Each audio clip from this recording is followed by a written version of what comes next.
बयान पर जारी बवाल के बीच फ्रांस ने एक ऐसा कदम उठाया है जिससे तुर्की के साथ उसका तनाव बढ़ना तय है। फ्रांस ने तुर्की के ultra nationalist group grey Wolves पर प्रतिबंध लगाने का ऐलान किया है। इस ग्रुप को तुर्की के रेसेप तैयब एर्दोगन सरकार की सहयोगी पार्टी के करीबी के रूप में देखा जाता है। फ्रांस के आंतरिक मंत्री गैलार्ड ने बताया है कि इस संबंध में एक प्रस्ताव बुधवार को फ्रांसीसी कैबिनेट में रखा जाएगा। उन्होंने कहा है, इस समूह पर प्रतिबंध लगाना बेहद जरूरी है। यदि प्रस्ताव पारित होता है तो समूह के किसी भी कार्य या बैठक आयोजित करने पर जुर्माना और कारावास का रास्ता साफ हो जाएगा। फ्रांसीसी सांसद येल पिवेट ने भी इस पहल पर खुशी जाहिर की है। उनका कहना है कि ऐसे समूहों की हमारे देश में कोई जगह नहीं है। वहीं तुर्की के नेशनलिस्ट मूवमेंट पार्टी ने फ्रांस के इस कदम की आलोचना की है। तुर्की में ग्रे वुल्फ्स समूह को डेलवे की नेशनलिस्ट मूवमेंट पार्टी का करीबी माना जाता है, जिसका राष्ट्रपति एर्दोगन की जस्टिस एंड डेवलपमेंट पार्टी के साथ राजनीतिक गठबंधन है। इस लिहाज से फ्रांस सरकार की इस कार्रवाई से दोनों देशों के बीच तनाव बढ़ना तय है। कहा जाता है कि 2018 के राष्ट्रपति चुनाव में एर्दोगन की जीत में ग्रे वुल्फ ने बेहद महत्वपूर्ण भूमिका निभाई थी। इस समूह को एनएचपी की मिलिटेंट विंग भी कहा जाता है।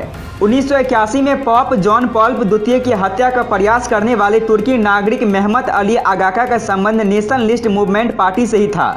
गौरतलब है कि फ्रांस के राष्ट्रपति इमैनुअल मैक्रों के इस्लामिक आतंकवाद संबंधी बयान को लेकर मुस्लिम देश फ्रांस के खिलाफ एकजुट हो गए हैं। इन देशों को भड़काने का काम तुर्की और पाकिस्तान ने किया है। फ्रांस पिछले कई दिनों से चर्चा का विषय बना हुआ है। फ्रांस के राष्ट्रपति अभी कई मुस्लिम समुदाय देशों के निशाने पर आ गए हैं, लेकिन इसी बीच फ्रांस ने माली में बुर्किना फासो और नाइजर की सीमा के नजदीक एयर स्ट्राइक करके 50 से अधिक आतंकियों को मार गिराया है।